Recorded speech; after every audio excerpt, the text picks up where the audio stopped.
نقصت صدقة من مال که څوک غواړي چې د ما په مال کې د برکت یې روپۍ ډېرې ګټم په دغه نه پېژنم چې په کومه خوا ځي دی د صدقه مقرر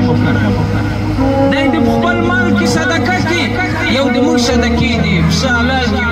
ټول مالداره راوبولي هغه د نوم صدقې دی خدای دې قبول کړي هغه د نوم صدقې دی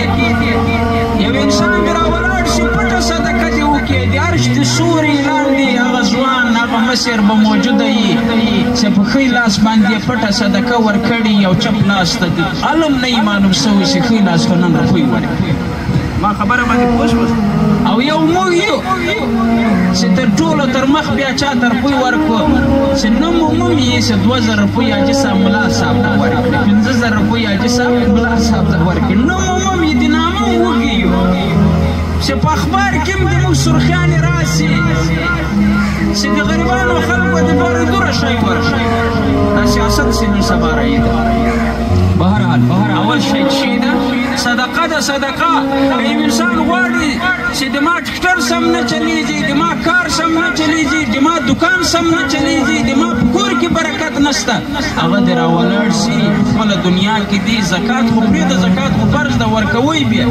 د زکات رادوري صدقه دې مقرره کړي هغه صدقه دې ورکوي د رب په لاره کې انشاءالله العزیز د دې دنیا کې به برکت راسي قیامت به نښانۍ کوه نښانۍ اجان مبارکین ځوانان زکات نه ورکوي عجیبه خبره زکات ورکوي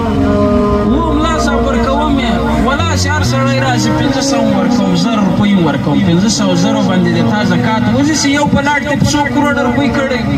د تا په 500 زرو روپیو باندې وځي چې په 2 کروڑه په 1.5 کروڑ د تا یوه ډمپر یې او کړکۍ او خرڅوي د تا خو دغه زکات نه ادا کېږي ته ولې په 1000 روپیو باندې ځان خلاصوي دا بنیادی وجه چې شاید دا د قیامت په نښانیو کې و نښانۍ ده بنده به مور او پلار ذلیله کوي تر مور او پلار به نورو خلکو ته عزت ورکوي لکه دا ځوانان چې موږ وینو یارانو دوستانو ته ډېر زیات یو توجه ورکوي مور او پلار خبره نه